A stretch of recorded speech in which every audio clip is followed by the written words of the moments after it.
Kira-kira sampai di mana kemampuan kita hanya mengandalkan serpian 19 sampai dengan 33 artefak yang ada dari Pasu Jambe. Masukan, apakah benar yang kami kumpulkan ini 33 ini atau malah ada potensi bertambah barangkali? Karena apa? Karena informasi yang diperoleh dari referensi yang kita baca tidak bisa yang memberikan informasi sangat akurat tentang berapa totalnya. Kondisi awal sekali ketika dilaporkan itu berserakan dan tidak ada pendataan pada waktu itu, sehingga mau nggak mau kita harus punya harapan bisa jadi lebih dari itu sebelumnya. Saya mengunci satu frase bahwa Pasu Jambe belum tentu bawahan Majapahit.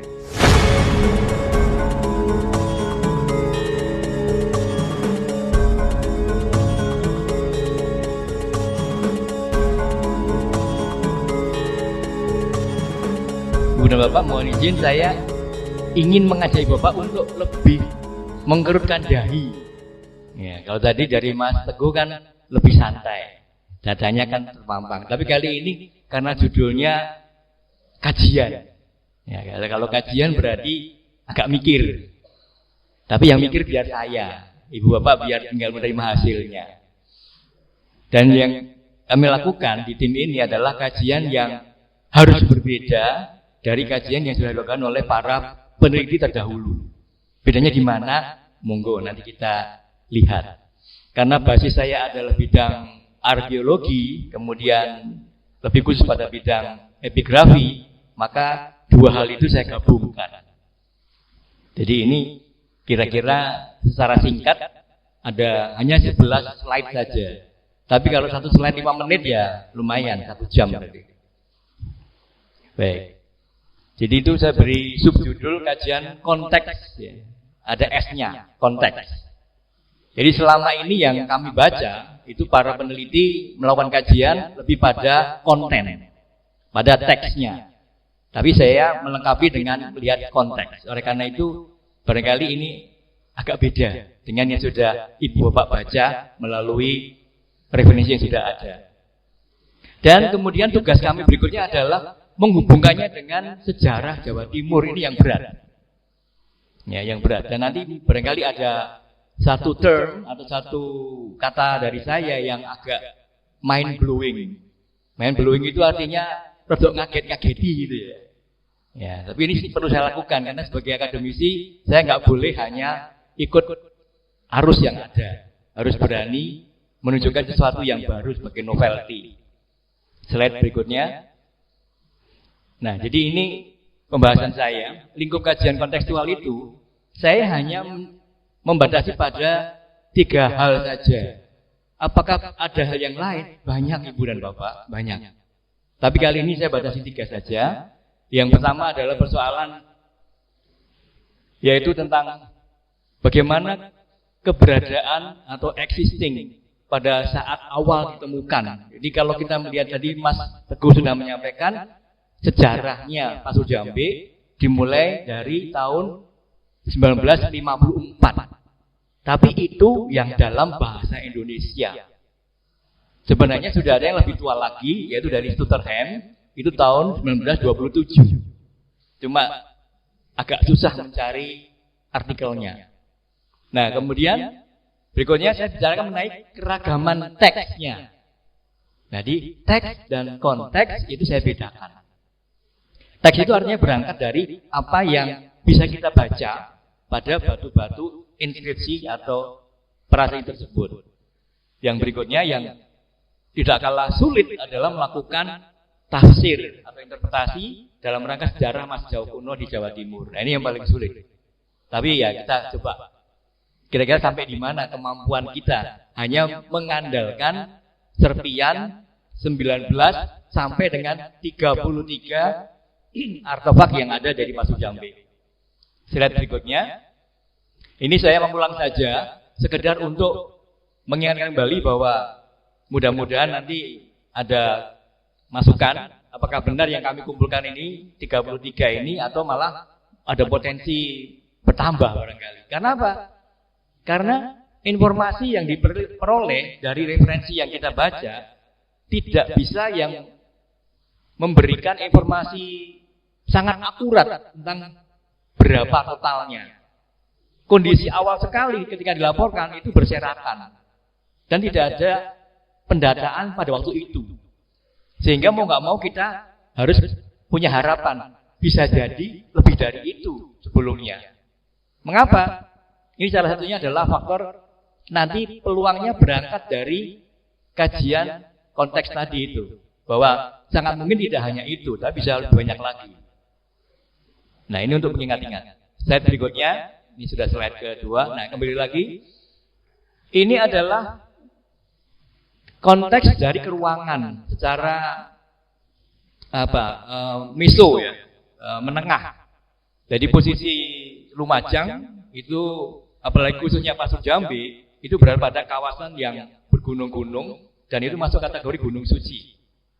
Secara keruangan, maka mau tidak mau kita harus kembali pada cara pandang orang Jawa kuno. Apa itu gunung suci? Bagaimana masyarakat Jawa kuno melihat gunung? Salah satu yang sering disampaikan oleh Mas Abimarda, Mas Rendra, itu adalah persoalan naskah Tantu Panggelaran. Bicara mengenai bagaimana posisi gunung suci pada pandangan masyarakat Jawa kuno.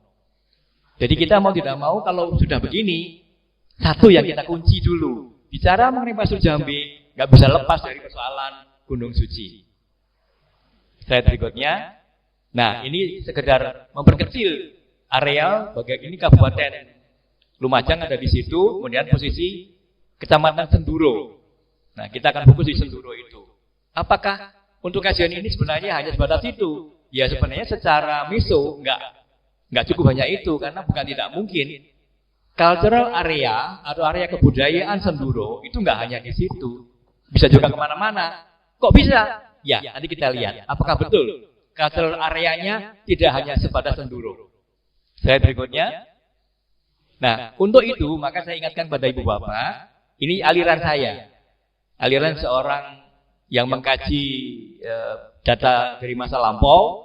Saya mengambil dari Christopher Dawson, bahwa kalau kita mengkaji sejarah, maka kata kuncinya adalah religi. Karena di masa lampau, orang melakukan apapun, itu hubungannya dengan religi. Beda dengan orang sekarang, hubungannya adalah fulus. Nah, kalau sekarang mau ngapain? Fulus. Kalau dulu enggak, religi. Oleh karena itu kita harus paham, religi dibalik teman-teman di Pasur Jambi itu sebenarnya apa?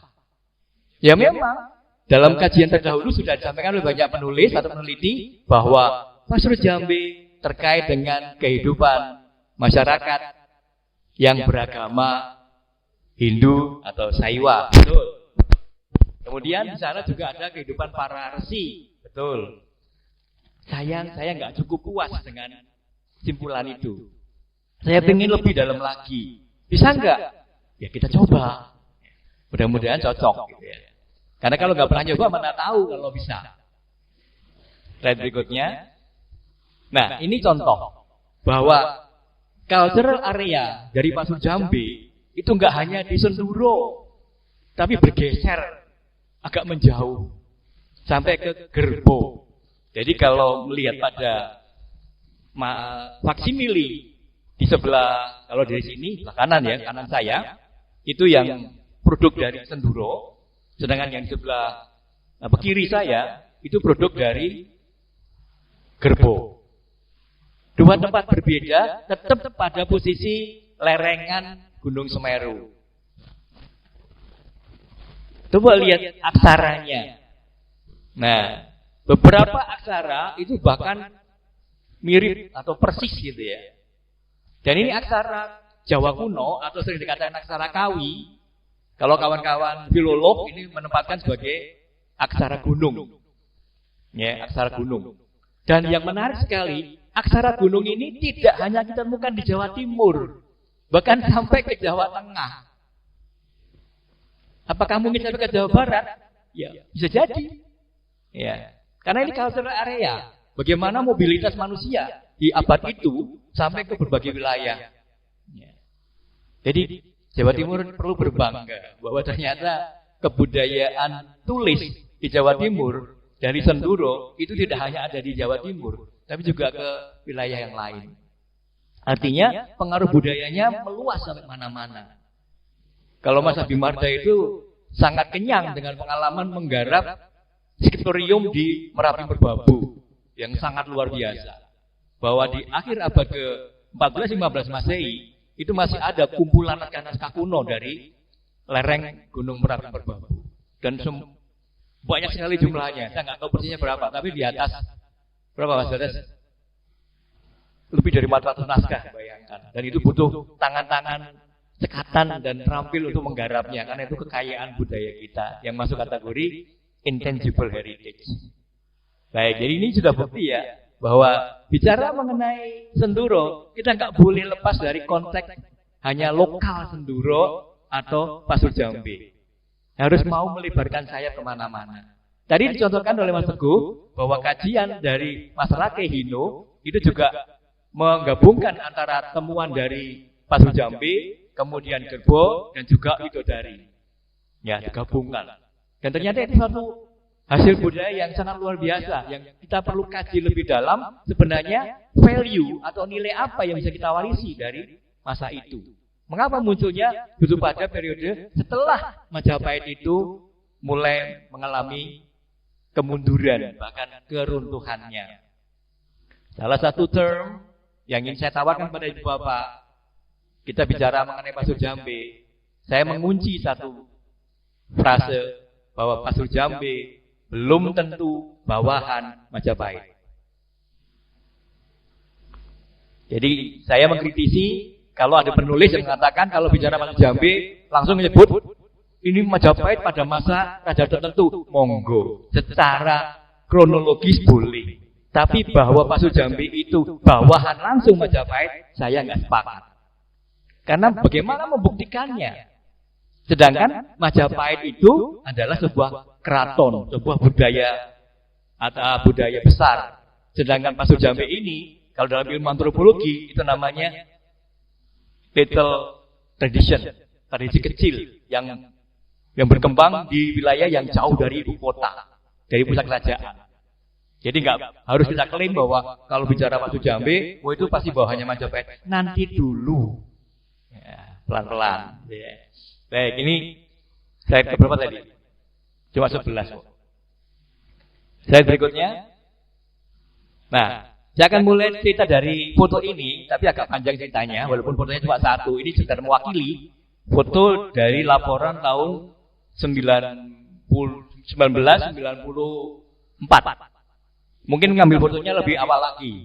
Ini kondisi salah satu titik di mana dua batu prasasti Pasur Jambe masih ada di tempat aslinya.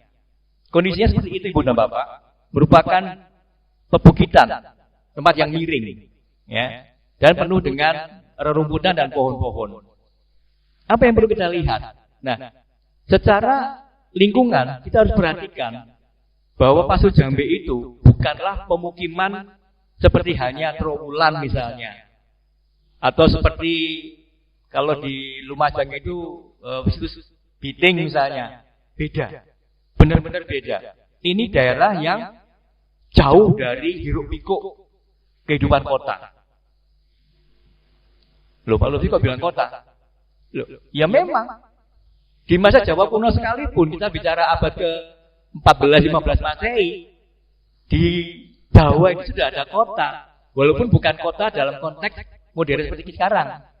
Ya. Saya ingat artikel Jan Wisman Christie yang terbit tahun 1990 di Chicago. Dia membuat tulisan dengan judul State Without Cities, negara tanpa kota. Dan dia melihat negara itu adalah Majapahit. Jadi Majapahit di mata seorang demograf seperti Christie itu adalah sebuah negara, but without cities, tanpa kota. Mengapa? Karena memang konsep kota yang dipakai pada masyarakat Jawa kuno dengan masyarakat kolonial, masyarakat Eropa itu beda sekali. Ya, kalau kita melihat, nah ini kalau kuliah masalah ini, ya paling nggak 4 SKS ini. Iya. Kalau Mas Abi, Mas Rendra, dan teman-teman filolog sudah paham betul bahwa terminologi untuk pemukiman, apalagi mengarah pada pemukiman yang maju, itu kita mengikuti data tekstual. Mulai dari yang tingkat rendah itu ada yang namanya duhan. Duhan itu mungkin setara dengan dusun sekarang. Kemudian ada wanua. Wanua itu setara dengan desa.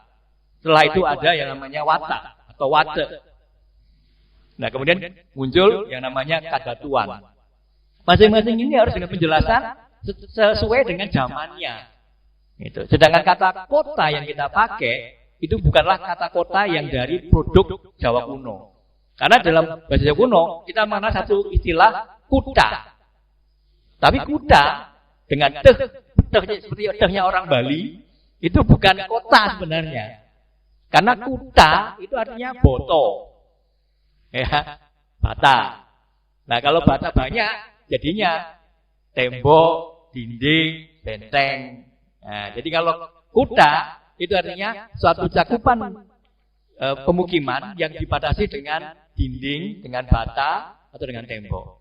Dan itu sekarang sudah mulai muncul buktinya. Satu diantaranya adalah temuan spektakuler dari Trawulan atau dari Mojokerto, yaitu situs Kumitir, kemudian sambung situs Klinterejo, di mana kita para arkeolog menemukan dinding yang panjangnya lebih dari 300 meter. Coba kalau Bapak bayangkan, kalau dindingnya 300 meter kalikan 200 meter, ketemu berapa hektar di dalamnya? Itu kurang lebih 7 hektar. Siapa orang yang bisa punya rumah atau halaman 7 hektar dan dikasih pagar? Kalau orang zaman modern sekarang ini pun tentu orang yang super kaya kan. Dan itu kayaknya masih lebih besar dibanding rumahnya Pak Jokowi sekarang loh. Karena rumah yang baru yang sedang dibangun sekarang juga nggak sebesar itu. Baik. Nah, dari sini kita melihat bahwa secara keruangan dan secara geografis itu Pasu Jambe mewakili kehidupan masyarakat yang tinggal di lereng gunung. Bukan di pedesaan yang memiliki sawah, memiliki pemukiman yang rapi, tapi ini di sini. Kekurangan data kita secara arkeologis adalah antara lain kita tidak punya bukti, misalnya apakah ada struktur umpak di situ? Apakah ada umpak-umpak sebagai penyangga tiang-tiang bangunan yang mungkin dahulu dipakai oleh masyarakat Jawa kuno yang tinggal di situ? Nah, kita perlu data itu. Kalau kita mau klaim bahwa itu adalah pemukiman. Karena kalau tidak ada umpak, apa kita bisa berasumsi tiangnya nempel di tanah? Itu enggak lazim. Dalam masyarakat Jawa kuno yang sudah sangat ramah dengan lingkungan dan tahu bagaimana mengurangi potensi bahaya termasuk gempa, itu membangun bangunan bertiang di atas umpak. Jangankan Lumajang, Pasu Jambe. Ke timur lagi, kalau kita main ke tempatnya teman-teman di Bondowoso, Situbondo, Jember, sampai Banyuwangi, kita menemukan ribuan umpak-umpak batu yang sering disebut sebagai watu kenong. Itu umpak-umpak batu. Dan fungsinya utamanya adalah untuk menyangga tiang-tiang kayu atau tiang bambu. Mengapa demikian? Karena dia melentur. Kalau ada gempa, bangunannya nggak akan roboh, ikuti gerakan gempanya. Kecuali gempanya 7 skala meter lebih gitu ya, mungkin baru ambruk ya. Tapi kalau gempa kecil-kecil sampai dengan skala Richter 5 mungkin masih aman. Nah, ini hal yang perlu kita lihat, tidak tampak langsung, tapi ini menjadi perhatian kita karena ini konteksnya adalah lingkungannya, ruangnya gitu. Sangat menarik sebenarnya laporan dari tahun 1990-an bahwa ternyata di tempatnya Bu Aris itu ada koleksi dari lokasi ini juga berupa benda-benda dari logam. Dan juga termasuk hal yang penting, kenapa? Sangat berhubungan dengan potensi sebagai alat upacara. Karena ada genta, ada cepu, kemudian ada baris teman dan lain itu, wadah ya, bokor gitu ya. Dan sangat mungkin berhubungan dengan upacara. Termasuk satu batu yang Mas Teguh belum sempat menyampaikan, yaitu batu yang seperti palus. Nah, diberikan judul palus bersabu. Palus bersabu. Sebenarnya kalau dalam konteks Hindu itu bisa dikaitkan dengan lingga. Ya, lingga. Karena lingga itu kalau yang utuh itu pasti ada yang namanya Brahmastana. Garis yang melingkar pada bagian lingga itu. Ya. Ini menarik. Ini masalah serius sebenarnya. Jadi mau nggak mau kalau kita mau ingin tahu lebih banyak mengenai Pasu Jambe, harus ada pertama survei permukaan. Kemudian harus ada sejumlah ekskavasi. Ya, untuk mengetahui di titik-titik mana ada potensi bahwa di sana mungkin dulu pernah ada pemukiman. Dan yang bermukim siapa? Gitu. Tentu nggak sembarang orang. Slide berikutnya. Nah, ini adalah rekaman dari beberapa istilah atau term yang saya anggap layak untuk kita perbincangkan lebih lanjut. Namun saya terus terang mengalami hal yang tidak mudah untuk saya urai. Karena Batara, kemudian kalau yang feminin Batari, kemudian bawahnya ada Bagawan, ada Sang, Yang, Prabut, dan Babat. Ini masing-masing ternyata harus saya kaji satu persatu. Nggak bisa langsung hanya mengambil dari, ini berarti ada Batara, apakah sama dengan dewa? Ada Bagawan, apakah dia rohaniwan biasa? Ada yang itu sapa maneh. Ya. Nah, inilah yang saya sebut sebagai bagian yang tetap hubungannya dengan konteks, bukan teks belaka. Tayangan dari Mas Teguh tadi sudah sangat jelas bahwa ada misalnya Batara. Karena sebelahnya Batari, ini kalau Batara berarti maskulin. Nah, Batari feminin. Kalau Batari cuma satu, yaitu Batari Pertiwi. Pertanyaannya, Pertiwi itu apakah sama dengan lagu kita? Kan kita punya lagu ya, yang sangat populer menggunakan nama Pertiwi. Apa itu? Ya, Ibu Pertiwi. Mengapa kok ibu ya? Mengapa feminin? Nah, ini urusannya adalah kita mewarisi saja dari tradisi beda sebenarnya, tradisi Sanskerta. Karena bu, kata dasar bu, Sanskrit itu feminin, bukan maskulin. Kalau bu itu maskulin, pasti bapak itu. Ya, ini karena bu itu feminin maka jadi Ibu Pertiwi. Kalau Batara jadi Batari. Nah, ini pun harus kita kaji secara kronologis dari urun waktunya. Saya ingat betul bahwa penggunaan kata Batara antara masa Jawa kuno awal, katakan abad ke-9, abad ke-8, sampai abad 10, dibandingkan dengan Batara pada abad ke-14-15 Masehi, itu penerapannya tidak sama. Beda. Ya, kalau pada masa yang abad 15 atau 14 Masehi, Batara itu sudah mengarah pada sosok manusia. Manusia. Monggo silakan cek nanti yang suka dengan naskahan Jawa kuno, itu Batara itu manusia. Nah, termasuk pada masa Kadiri yang kemudian diturunkan pada masa modern itu muncul Bathara Katong. Nah, manusia atau bukan? Ya, manusia. Tapi Batara pada konteks yang sangat tua itu bukanlah manusia. Oleh karena itu ini bisa jadi acuan. Nah, Pasu Jambe itu kurun waktunya itu ada di abad berapa? Nah, data yang sudah disampaikan oleh Mas Teguh itu sudah jelas sekali. Di sana kita menemukan ada paling tidak 4 batu, 5 dengan yang terakhir itu ada tulisan angka tahunnya. Isaka atau Isakala. Mayoritas menuliskan 1381 Saka. Ya. Sama. Nah, itu juga konteksnya apa? Kok bisa batu hanya dituliskan angka tahun? Maksudnya apa? Nah, gitu ya. Itu nggak bisa kita jawab dengan hanya kajian konten, teks belakang nggak bisa, harus kontekstual. Ya. Nah, begawan sama. Nah, begawan ini yang kemudian salah satu saya pakai untuk contoh nanti di slide terakhir untuk gongnya. Mengapa saya mengambil yang begawan itu? Dan ini penting. Sebuah tawaran, bukan satu yang final, tapi ini karena kajian, jadi akan mungkin berkembang lagi. Begawan nanti saya pakai untuk ujian. Kemudian sang. Sang ini sebenarnya hampir sama dengan kalau orang modern menyebutnya si. Tapi kalau yang agak mulia, sang saka merah putih. Ya. Bendera kita kan namanya sang saka, pakai sang kan. Ya. Kalau yang orang biasa, oh itu si Badu, anaknya si Amir, misalnya gitu ya.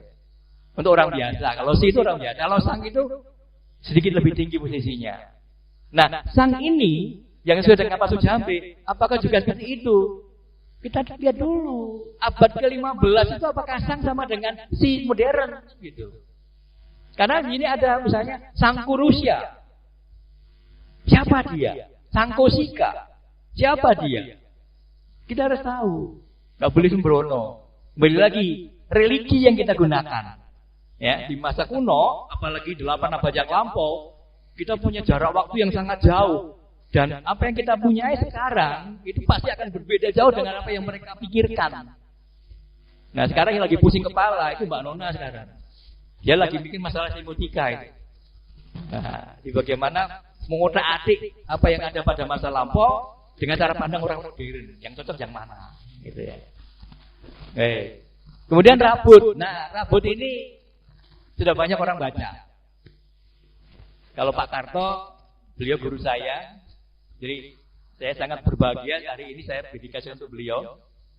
Pertama saya mendengar Pak Sujambe itu tahun 80-an. Ketika beliau mengajar kami waktu itu. Dan beliau sudah melakukan survei ke Pak Sujambe. Tahun itu saya nggak ngerti Sujambe itu apa sebenarnya. Dan selalu bertanya-tanya. Qadarullah hari ini saya bisa ngomong. Ya, setelah sekian puluh tahun saya baru ngomong tentang Pak Sujambe dengan kajian yang berbeda. Ya, diraih karena jasa guru kami itu Pak Karto. Rabut. Apakah ada hubungan dengan rambut? Kalau Pak Karto menyampaikan rabut itu dari kata dasar but yang mendapat honorific prefix ra. Ra itu artinya honorable atau terhormat. Orang Jawa kuno sudah sangat mulia menempatkan orang-orang tertentu dengan penyebutan ra di depan sebutannya. Untuk bapak itu amma. Jadi kalau bapak yang terhormat, Rama, Rama, itu bapak yang terhormat. Ibu itu Ina. Orang Melayu masih punya Inang. Raina menjadi Rena, ibu yang terhormat. Lah, kalau orang tua dihormati itu sudah jelas sangat biasa. Tapi yang menarik lagi orang Jawa kuno itu mengajarkan untuk adik, Ari. Ari itu adik. Orang kita adi. Karena LDR itu dalam bahasa Jawa kuno boleh dipertukarkan. LDR. Bukan long distance relationship. Bukan. Ya. Jadi, Ari itu adik yang terhormat. Ini kan istimewa. Adik saja harus kita hormati sebagai manusia juga gitu. Enggak cuma yang tua-tua, adik juga. Apalagi yang kakak. K itu artinya saudara tua. Maka ada Raka. Raka, saudara tua yang terhormat. Bahasa kita menyebutnya 2 kali K. Kakak. Jadi kakak. Jawa kuno sudah ngajari tentang persoalan etika. Bahkan dari bahasa pun sudah ada itu. Ya. Lah kenapa kita kok lupakan itu? Unggah-ungguh kita sekarang bagaimana? Di era generasi apa ini? Z ini ya. Generasi Z atau mungkin sudah beta. Ini udah parah banget, sudah nggak ada etika sekarang ini. Apalagi kami yang di perguruan tinggi ini, pagi-pagi dapat WA dari mahasiswa. Pak, nanti saya mau ketemu Bapak jam sekian. Masya Allah. Gak sopan belas. Langsung diblok misalnya. Begitu diblok, komplain ke departemen. Nah, itu contohnya. Apalagi kalau udah bimbingan skripsi. Mau minta bimbingan, nggak di respon sama dosennya, komplain. Komplainnya kemana? Sosmed. Ya, nggak punya etika belas. Udah begitu gampang, wes kena ujian nggak lulus.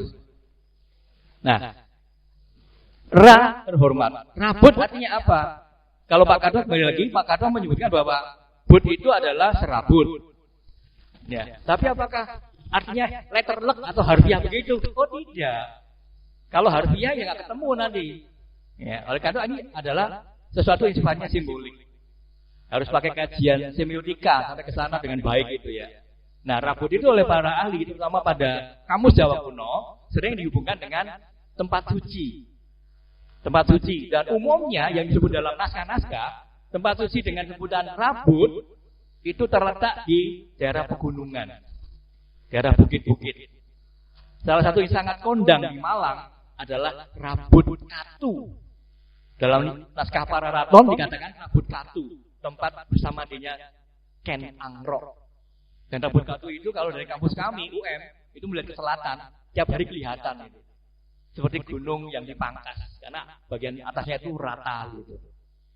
Ada Rabut Katu, ada Rabut Gunung Lejar, ada Rabut Gorontol.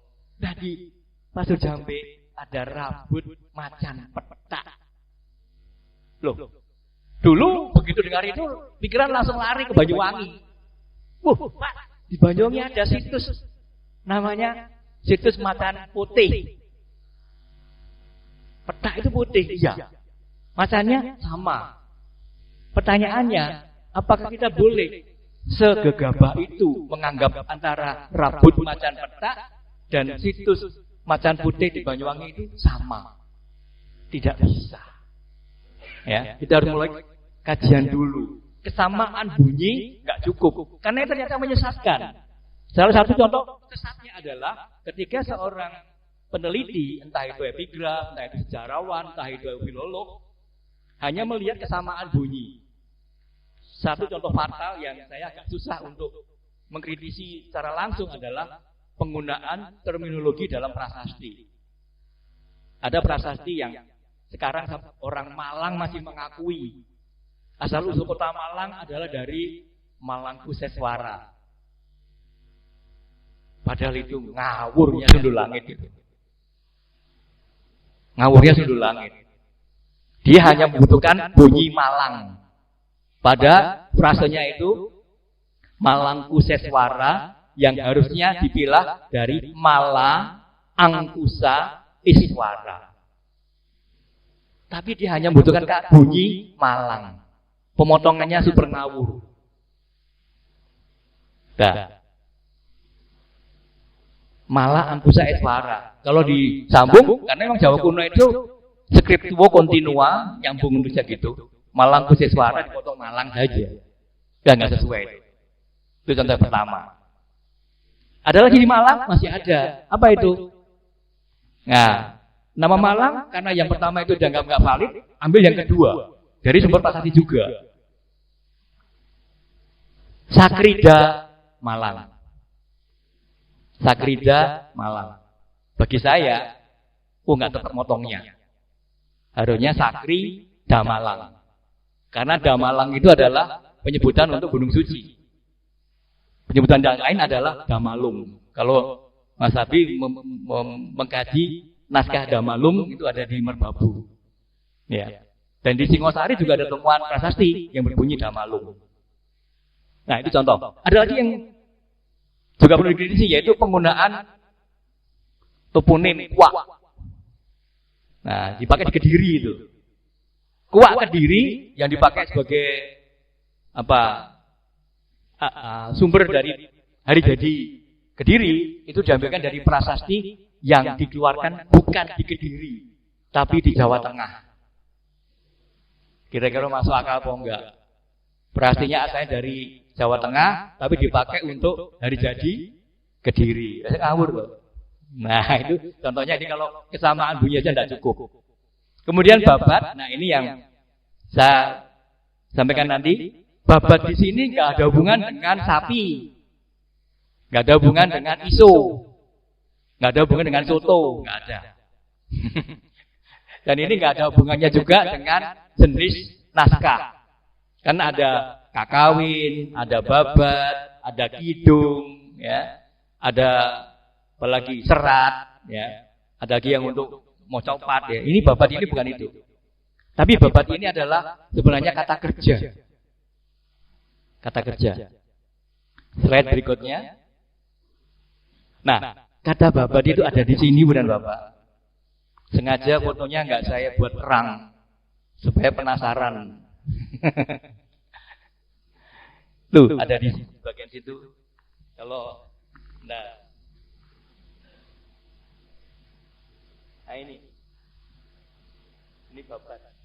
Ini ini da yang di pangku. Nah, di pangku jadi mati dia. Babat pakai D bukan pakai T. Ya. Ada di Lumajang. Ya. Apa hubungannya dengan semua itu? Inilah kita masuk pada urusan kontekstual. Jadi bukan kalau terjemahannya, bacaannya sudah ada semua. Di kantornya Mbak Ari sudah ada itu bukunya. Kajian mengenai sudah ada. Di tempat sendiri ada sebutan waler. Bukan laler. Tapi waler. Nah, waler itu urusannya dengan etika. Ya, etika.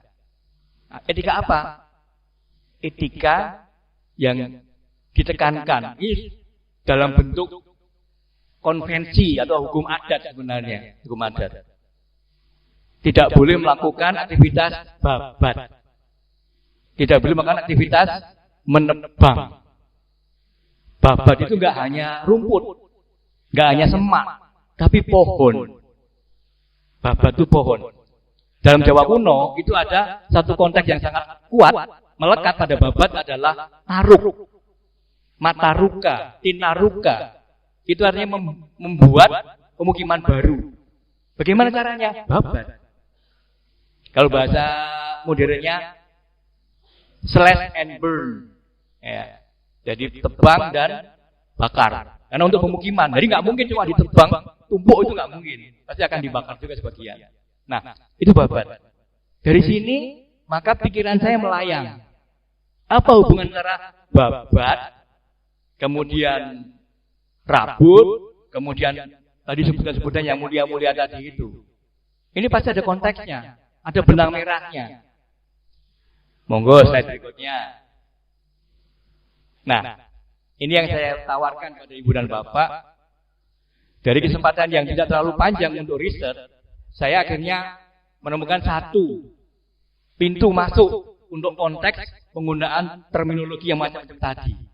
Bungkusnya salah satunya adalah di sini. Asta patali. Asta itu kira-kira asta Bu, tangan. Ini bukan tangan Bu. Asto atau hasti. Itu ada unsur angkanya.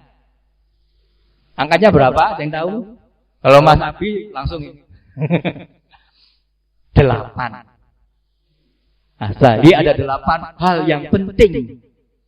Urusannya apa? Nah, naskah ini jadi iti lotar asta patali. Ini dasarnya lontar yang sudah dikaji oleh teman-teman di Denpasar di Bali. Ini saya memanfaatkan hasil bacaannya dan ternyata naskah ini berhubungan dengan satu profesi yang maha agung. Profesi apa itu? Profesi yang ada hubungan dengan kemiringan tadi, dengan hutan, dengan babat, dengan para dewa. Itu konteksnya. Ya Pak? Ya? Pak? Profesi apa Pak? Oh, G. Nah, slide berikutnya. Nah, ini pamungkasnya. Nah, itu dia. Saya mengambil kata kunci dari munculnya kata citra gotra yang saya beri tanda biru itu. Di dalam naskah ini disebut sangjang. Tapi dalam Pasu Jambe nggak pakai sangjang. Apa maksudku pakai apa? Citra gotra, bagawan. Nah, itu dia.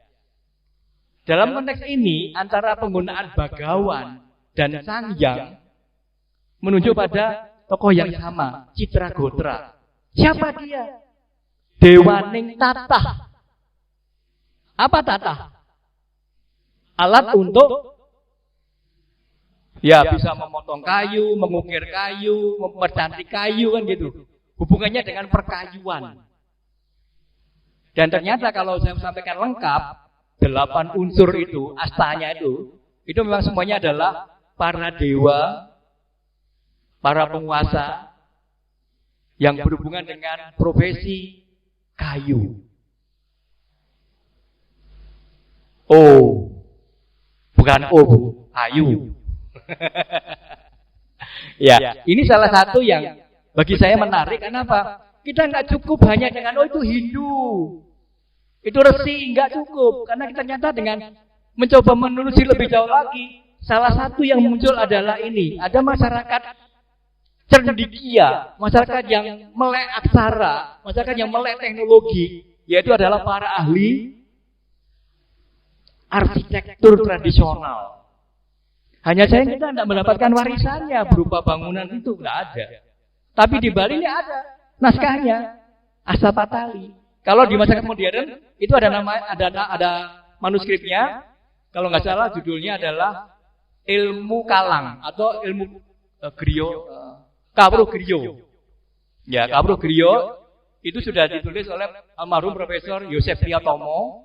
Kemudian ilmu kaum Kalang ditulis oleh Profesor Agus Haris Munandar. Jadi ini konteks. Ya, kita bicara konteks, bukan sekedar teks, tapi ini konteksnya. Nah, mudah-mudahan ini bisa membuat kita menjadi lebih berwawasan bahwa kalau kita menemukan sesuatu yang terkait dengan masa lampau, kembalikan dulu latar belakang religinya apa. Baru kita bicarakan yang selanjutnya tahap demi tahap. Ngoten, kalau terlalu panjang mohon maaf. Mudah-mudahan bermanfaat. Bila itu saya, wassalamualaikum warahmatullahi wabarakatuh. Slide terakhir, Pak. Slide terakhir tentang nubus. Itu bahasa Malang. Matur suwun.